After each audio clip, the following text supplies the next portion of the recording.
Shalom, je vous salue tous dans le nom précieux de notre Seigneur Jésus-Christ. Aujourd'hui, j'aimerais vous parler d'abord de quelque chose de très important dans la vie d'un chrétien. Généralement, moi en général, lorsque je passe plus de temps à demander des choses, disons, matérielles, argent, habits, chaussures, je ne gagne pas. En fait, Dieu ne me répond même pas. Il ne me voit même pas.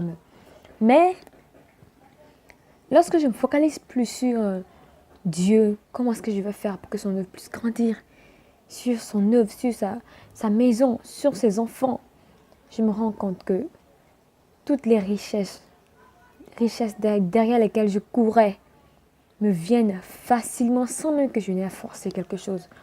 Alors, j'aimerais lancer un message aux chrétiens. Arrêtons de passer toute notre vie, tout notre temps à demander à Dieu. Arrêtons de demander seulement à Dieu. Soyons reconnaissants sur le jour. Cherchons-nous aussi à faire des choses pour plaire à Dieu. Tu ne fais rien pour plaire à Dieu. Tu ne fais rien pour l'aider. Tu ne fais rien pour sauver ses âmes perdues. Tu ne fais rien pour, pour satisfaire le cœur de Dieu. Et tu es toujours en train de lui demander quelque chose. Seigneur, donne-moi ça, donne mon mari. Surtout les femmes, Marie. Et laissez-moi vous dire un truc. Le mariage n'est pas le paradis. Et le mariage n'est pas le seul trophée qu'on doit avoir dans la vie. Au contraire, mais le mariage, je pourrais dire que c'est le début des problèmes. C'est le début de tout problème. Sincèrement.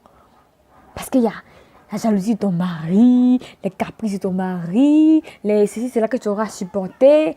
Mais bon, c'est quelque chose qui est très important, très bon. Mais, avant de t'engager dans un mariage, prends le temps de chercher la face de Dieu.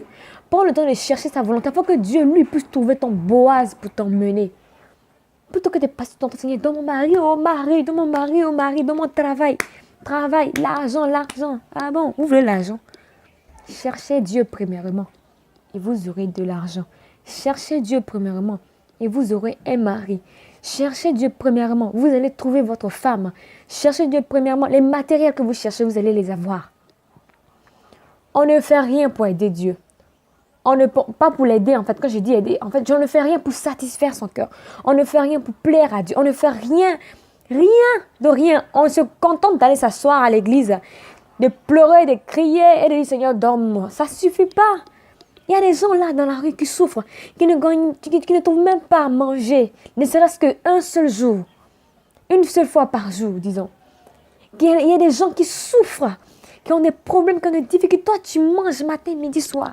Tu ne te soucies même pas un peu de ces personnes et tu passes ton temps dans la maison. Seigneur, donne mon mari. Lève-toi. Va et commence à prêcher la parole de Dieu. Va et commence à aider les gens. Commence à aimer ton prochain. Tu es là, c'est la jalousie seulement. Tu es là en train de critiquer les gens. Les critiques là, c'est un péché. Arrêtez ça. C'est un péché. Lève-toi, plutôt que tu t'assoies et critiquer les gens. Lis ta Bible, prie, médite nuit et jour. Va dans les rues. Prêche la parole de Dieu, sauve des âmes. Aime ton prochain comme toi-même. Il y a des enfants dans la rue qui souffrent. Et dont le phénomène des microbes, ce n'est rien d'autre que la faim qui les a conduits là-bas. Ce n'est rien d'autre que la misère, la pauvreté qui les a conduits là-bas. Levons-nous, faisons quelque chose pour changer ce monde. Nous ne pouvons pas nous asseoir, passer notre temps à demander, Seigneur, donne-moi, alors que nous sommes assis. La Bible dit que Dieu accompagne tout celui qui sait où il va.